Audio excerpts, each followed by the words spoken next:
Gente, voltando aqui para nossa websérie Princípios da Mudança, nós vamos começar com uma classificação de diabetes que existe, né? Basicamente são os 3 tipos, mas eu preferi de uma forma didática colocar em 6 tipos. De uma forma didática, vocês vão entender na lousa como é que funciona os tipos de diabetes e qual é a base comum de cada um deles. Princípios da mudança, eu vou te ajudar. Por que mudar? Como mudar? Entender as causas e o que mudar. De uma maneira didática e no meu entendimento clínico, eu vou classificar os diversos tipos de diabetes da minha forma de entendimento. Existe, se vocês procurarem no Google, a classificação clássica, mas de uma forma geral vai estar incluso a minha classificação na classificação clássica, só que para vocês vai ficar mais fácil esse entendimento. É o que eu faço com os meus pacientes, então dá certo. Os mais conhecidos são os 3 tipos de diabetes, que DM é a sigla de diabetes mellitus. Mellitus em grego é aquele que possui a doçura, tá? Então o diabetes seria, na verdade, aquele que tem uma urina e um sangue doce. Foi classificado diabetes tipo 1, em prevalência, em incidência, nós temos em média no mundo de 5 a 10%, existe uma variação. Tipo 1 é aquele que dá em crianças, normalmente de 4, 6, 7 anos até a sua juventude, 15, 18, já vi até os 25. Aí existem as diferenças de classificações. A diabetes tipo 1, ela é não tão prevalente, de 5 a 10%, e ela inclui alguns fatores. O fator de nascer com uma genética alterada que vai fazer com que o pâncreas se corroa, que morra, né? Que ele tenha uma morte do pâncreas e aí ele não vai produzir nem insulina, nem glucagon, ele vai perder esse controle. Mas existe uma outra parte que se relaciona ao diabetes tipo 1 a uma bactéria chamada eritema pancreático. Essa bactéria, ela está presente, ela é uma comedora de insulina. E como ela não tem muita paciência de esperar as células de Langerhans produzir a insulina, ela acaba comendo as próprias células. Então é uma devoradora de pâncreas. E pasmem vocês, ela está presente no intestino da vaca e é por isso que no intestino da vaca ela contamina o leite, mesmo com todos os métodos de pasteurização, de limpeza. Cada vez que você ordenha a vaca, você estimula a vaca a defecar, a fazer cocô. Então, esse tipo de contaminação cruzada, ela está muito ligada. Então, parasitas ligados à causa de diabetes tipo 1. E é por isso que existem estudos, sim, que demonstram que muitas das crianças que desenvolvem a diabetes tipo 1 juvenil, elas foram amamentadas com o leite não da mãe, e sim os leites, as formas e os leites de vaca. É por isso, gente, que a vaca, no intestino dela, ela já possui as defesas contra os humanos ou contra todo o resto. Nós é que interferimos nesse processo. E por mais que nós queiramos fazer processos de esterilização, de limpeza desse leite, é difícil, é muito difícil. Você que mora numa fazenda e que sabe como é ordenhar uma vaca, todo esse mecanismo, ele é muito complicado. Mas tudo bem. A diabetes mellitus tipo 2, olha, 85 a 90%. Nós vamos nos concentrar muito nesse tipo, porque é a pandemia. Nós estamos com um processo, até no Japão, nós desde 2013 já tem um hospital para cirurgias bariátricas, quer dizer, o japonês também está adoecendo porque nós começamos a comer os laticínios, ou a grande quantidade de álcool e etanol e assim por diante. O diabetes tipo 3, isso é uma novidade hoje aceita, que tanto a tipo 2 como a tipo 3, como a gestacional, todas elas estão ligadas a um aumento da insulina aumento da produção de insulina pelo pâncreas, o pâncreas está produzindo, no caso da tipo 1 não, o pâncreas não existe, ele não produz insulina, então essa pessoa vai ter que adquirir via externa. Mas no tipo 2, tipo 3 de gestacional, existe uma exacerbação, o pâncreas está produzindo muita insulina, só que a membrana dessa célula, ela está refratária, ela não responde mais ao estímulo da insulina, porque de uma maneira geral, só para vocês entenderem, como é que acontece a diabetes tipo 2, tipo 3 e gestacional? Toda vez que nós tivermos uma alimentação rica em carboidrato processado, em etanol, em tortas e bolos e açúcares e sorvetes, isso vai entrar na sua corrente sanguínea como glicose. A glicose, o açúcar, ele não é para ele ficar no vaso, é para ele ir para dentro da célula. A presença de açúcar no sangue estimula o pâncreas, estimula o pâncreas a produzir a insulina. Insulina é um hormônio que ele se conectando aqui ao receptor da célula, ele estimula uma proteína chamada GLUT.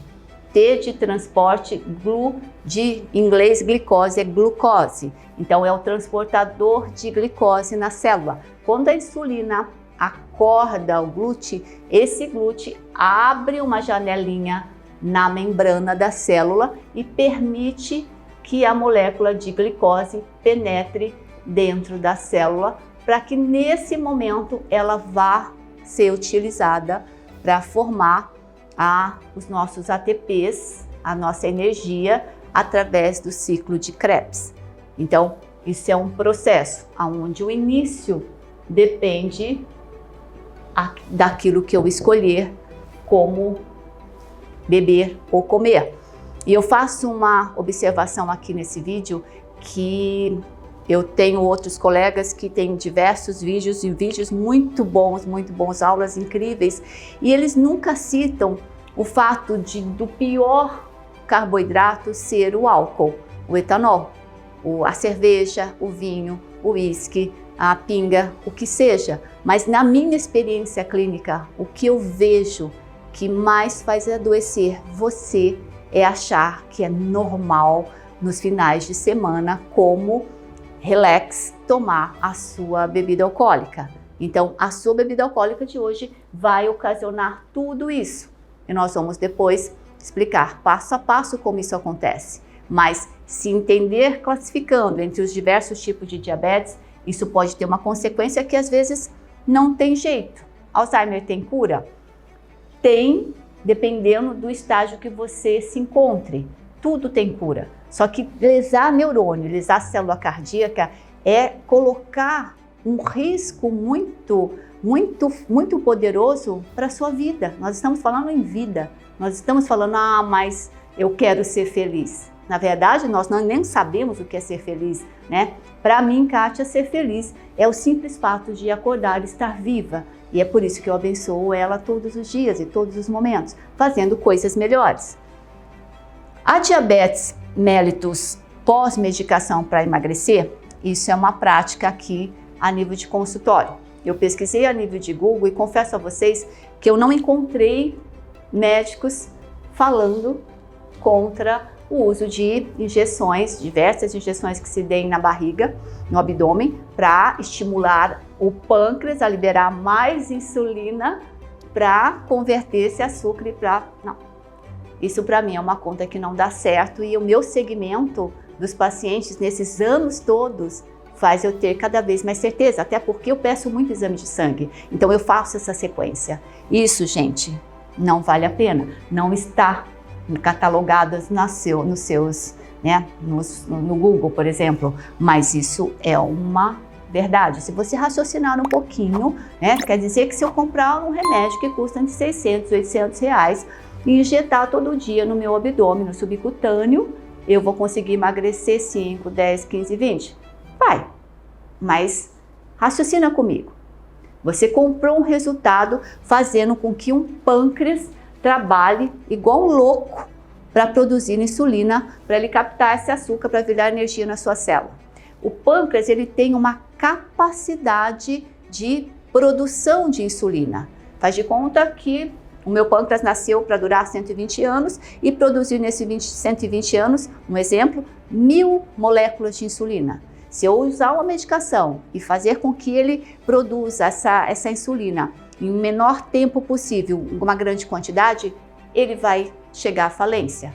Para você dosar como é que esse pâncreas está em termos de produção, um dos exames indiretos que dá para fazer isso é o peptídeo C. Você dosa isso no sangue e vê. Se ele normalmente está baixo, significa que a capacidade do seu pâncreas em produzir insulina, ele está bem pequeno. Quer dizer, você vai ter uma conta para pagar. Então, nós conquistamos, nós mudamos o estilo de vida para ter um corpo melhor. E nós não compramos resultados. E olha que vocês estão falando com uma cirurgiã plástica. Cirurgiã plástica normalmente vende resultado, né? Nós falamos, não, vamos fazer lipo, vamos esticar, vamos baixar, vamos tirar. Mas não é assim. E esse é o meu propósito. Meu propósito é ajudar com que vocês entendam que o cirurgião plástico é maravilhoso, mas ele tem as suas atuações específicas.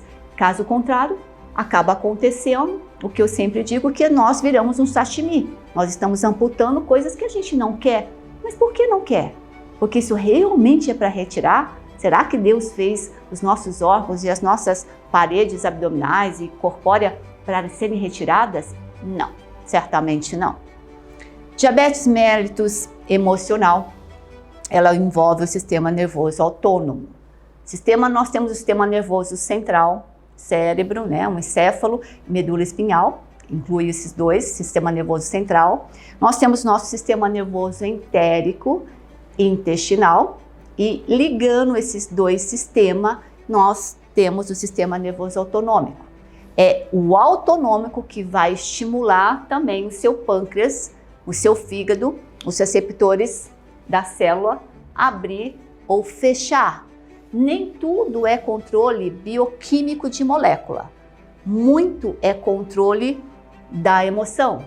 As emoções, os nossos sentimentos, eles são explicados pelo sistema nervoso autonômico. E é isso que me fascina estudar. Por isso que fazer, né, a terapia neural, onde nós envolvemos e trabalhamos simplesmente com o sistema nervoso autonômico, é o grande momento, porque as nossas emoções estão alteradas por diversos fatores. Mas entender como isso funciona, isso sim é esquecer. Depois que só classificar, não tem cura, tudo se regenera. Tudo, com exceção do diabetes tipo 1. Eu não estou falando que ela não se regenera, mas uma pessoa que está usando muita quantidade de insulina, ela pode usar menos quantidade. Às vezes, nós precisamos de um break na nossa vida. Esse break é para que, senão a gente ia se acidentar muito mais, a gente ia bater com a cara no muro. Então, os breaks, os problemas que eu ou você possamos ter, eles servem para a gente olhar com mais carinho, com mais nobreza os nossos defeitos. E aí, corrigi-los, aprender sobre eles. Diabetes mellitus emocional, ela existe, mas ela é dita emocional quando você já está se alimentando direito, fazendo o seu exercício físico. Os exames de sangue, eles mostram fatores inflamatórios baixos.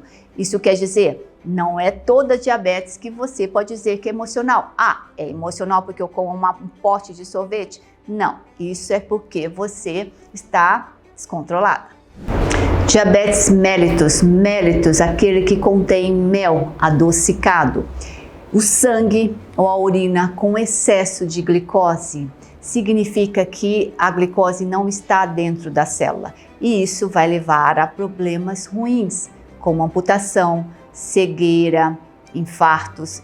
Quando a glicose está no sangue, ela se liga à hemoglobina, que é a proteína ligada à hemácia, e inutiliza a ação dela. Quer dizer, a hemoglobina, o sangue não vai mais conseguir levar oxigênio, seja para ter partes terminais do rim, dos pés, da retina, de todos os órgãos, da região peniana, e é por isso da face. Então, nós envelhecemos mais, nós perdemos os pelos, nós teremos todas as consequências de um sangue que não transporta oxigênio. Nós desejamos que a glicose esteja dentro da célula de uma maneira coerente. Coerente, porque não adianta simplesmente você fazer uso de insulina e fazer com que a glicose saia do sangue e vá para dentro da célula. Se isso acontecer por uma ação externa, você vai danificar mais ainda a sua célula. Qual que é o propósito aqui? Qual que é o nosso objetivo? É que se controle o consumo de produtos de padaria, de carboidratos processados, que faça com que esse alimento vire açúcar em grande quantidade. Nós precisamos entender para poder comer com nobreza.